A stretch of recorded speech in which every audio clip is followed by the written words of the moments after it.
Hi everyone. Today we are going to talk about the human factor consideration in machine learning based personalized offer assignment. There are 5 parts we are going to cover here. The first part will introduce the context of the project. Then we have task analysis and user experience design.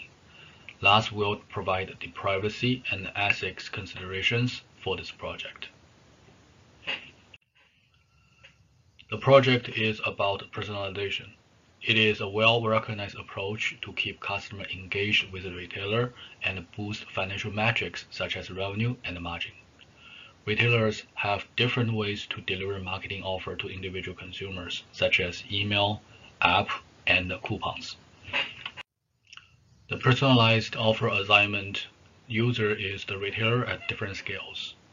And we are trying to assign the proper marketing offers to consumers so that the target audience gets personal experience.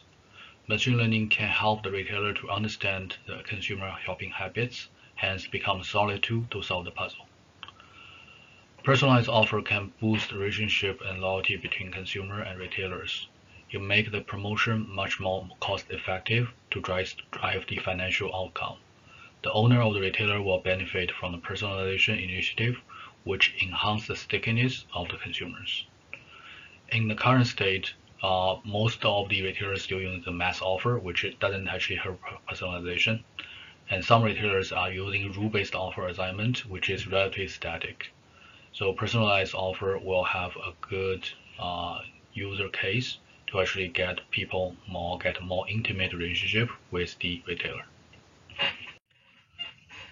The next is the task analysis.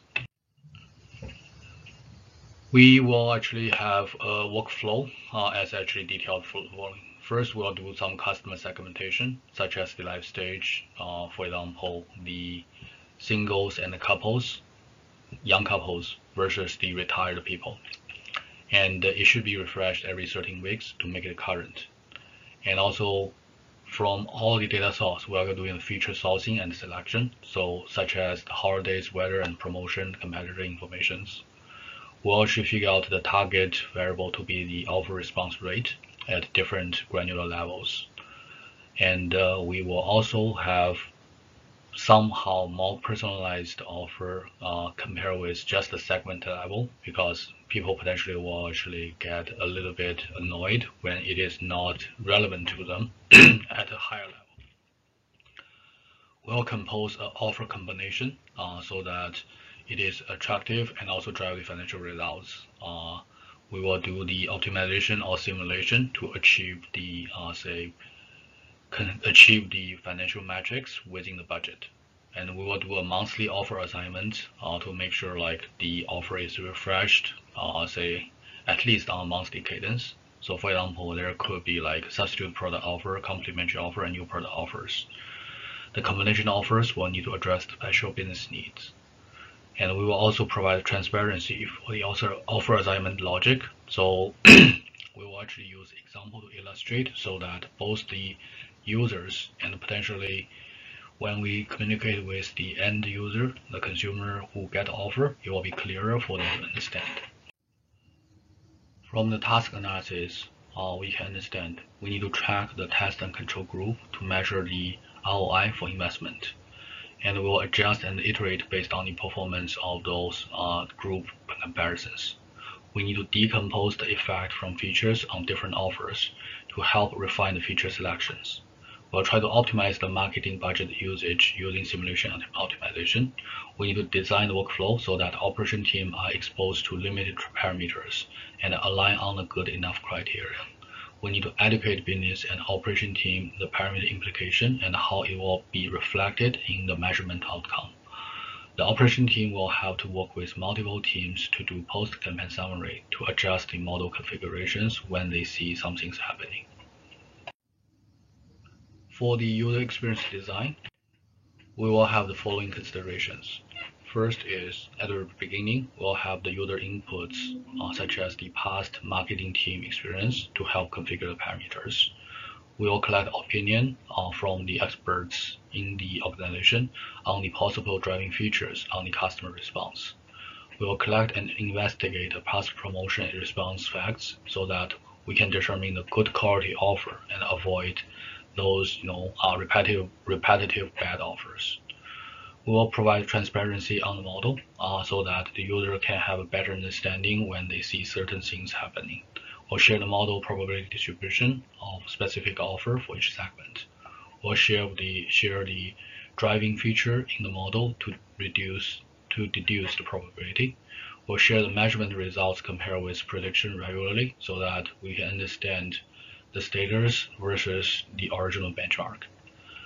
We will also communicating the uncertainties with the user, and we will first emphasize the distribution could change over time due to the concept drift or customer behavior change.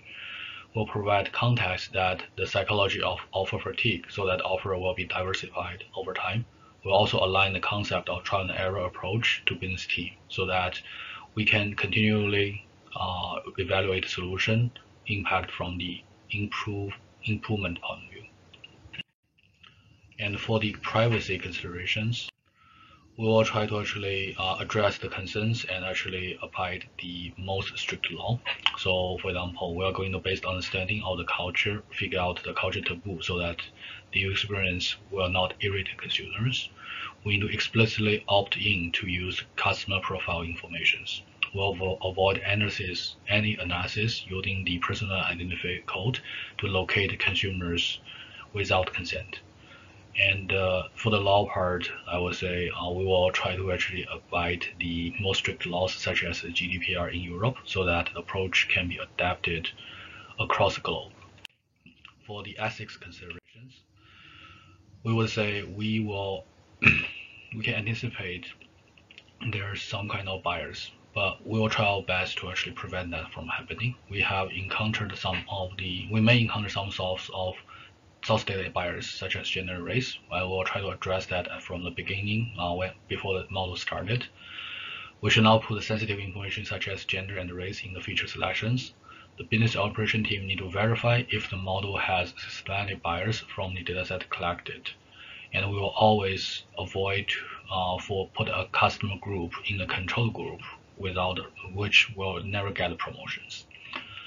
For the other considerations, such as fairness, accountability, and transparency, we will design a solid verification on perceived fairness.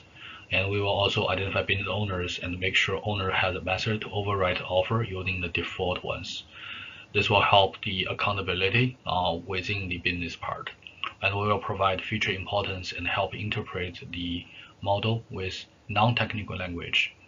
This will explain the cases which is different from the original expectation and actually make sure the client understand us when certain things being escalated. Okay, that's all for today. Thank you very much. Bye.